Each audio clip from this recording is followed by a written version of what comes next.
I remember so vividly, as if it were yesterday, the night that I made a pact with myself that I would become a network news correspondent. It was election night 1960. Richard Nixon and John F. Kennedy fought through the hours of the night until the early morning when John Kennedy eked out a very narrow victory. And as I watched Chet and David and Chet Huntley and Roger Mudd and Sandra Van Oker and John Chancellor, I thought to myself, these are the giants of my time. That's the kind of work that I want to do as a political science major. And maybe I can get the network to pay for me to see the world. Now, there have been times in the past few years when I have realized that I overwished on that seeing the world part of it, but nonetheless, it became a burning ambition. And still, for all the illumination of these two planets, they still had deep shadows, where other forms of life were not nearly as nurtured as they ought to have been by correspondents at the time. Racial issues were covered extensively, but gender issues were not. Indeed, very few women had any role in determining, reporting, or commenting on the news. The idea that Nicole would be the president of the Society for the Professional Journalists, the Minnesota chapter, when I first began my career, was unheard of. And when it came to covering racial issues, it was mostly a black-white equation. There was very little reporting on the profound changes occurring in the black culture, positive and negative. The race for space was a marquee event in those early days, but the breathtaking advances in health sciences were little noticed. Cancer, its origins, its prevalence, and its treatment was a subject that was ignored socially and editorially. In foreign news, there was a very heavy reliance on Europe, the Middle East, and the Cold War, but Asia, apart from Vietnam, and later the extraordinary political and economic conditions of that region, they were largely ignored. At home, a new music form called rock and roll was treated, if at all, on the evening news as a curiosity and not as a transforming popular cultural event of our time. I remember vividly the night that NBC News, with David Brinkley at the helm, decided to lead the broadcast with the death of Elvis Presley. And at CBS, they consider that a heresy, a hinge event representing a break from the secular sacraments of traditional news. The changing role of the young is represented by the most clearly defined and largest generation of our time, the baby boomers, was little noticed outside the protest context. It was, in other words, a world reflecting the interest of the people who made the decisions, and most of them were white middle-aged males from a common culture along the eastern seaboard.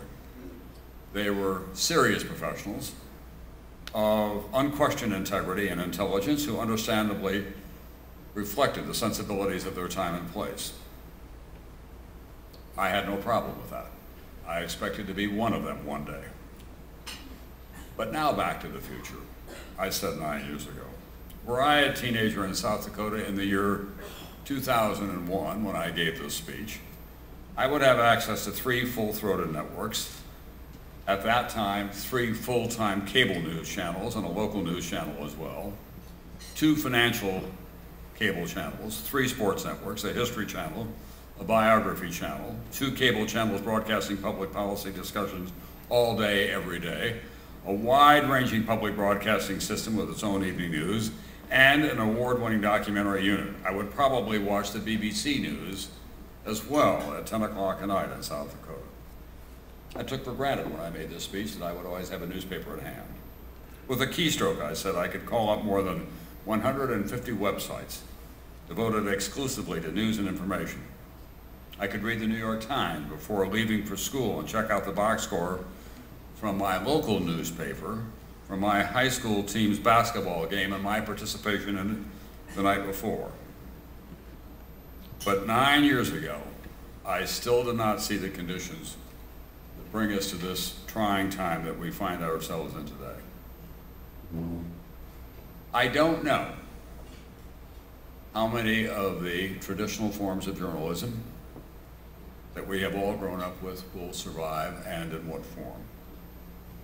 I have no magic lantern for you tonight, no X-ray vision.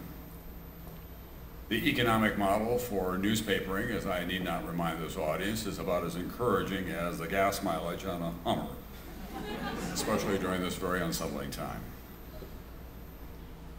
I would like to say to all of you in this room that some of your brothers and sisters in this business at the Minneapolis Star and Tribune have had a trying week. They've had to give back on their contracts and take reduced pay. And I am here to issue a direct order to the rest of you. You're buying drinks for them for the rest of the night.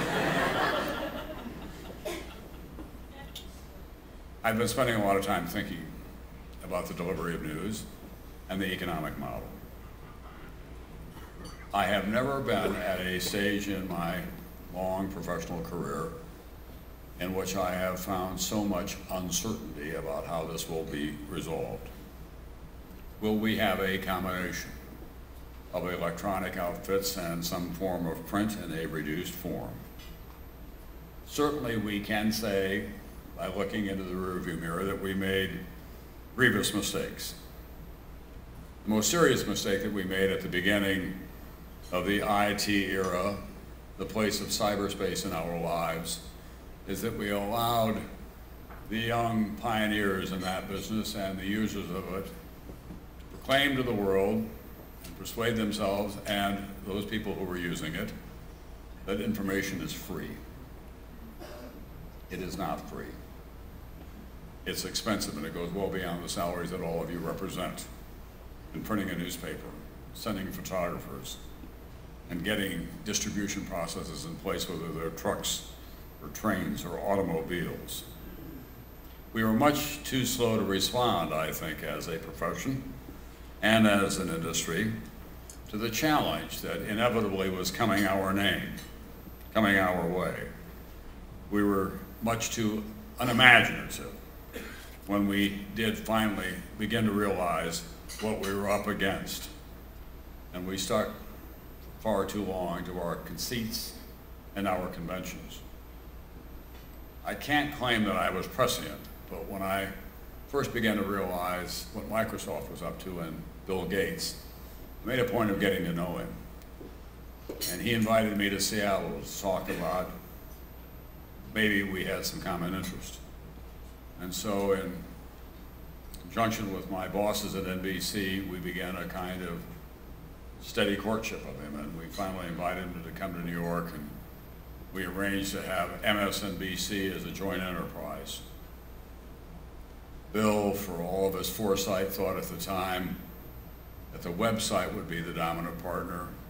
We believed that television would be the dominant partner, and it was not a perfect union, but nonetheless it did put us in a position at this point in our stage of our lives at NBC to have a far greater range of access to our audience because they come to us on so many platforms.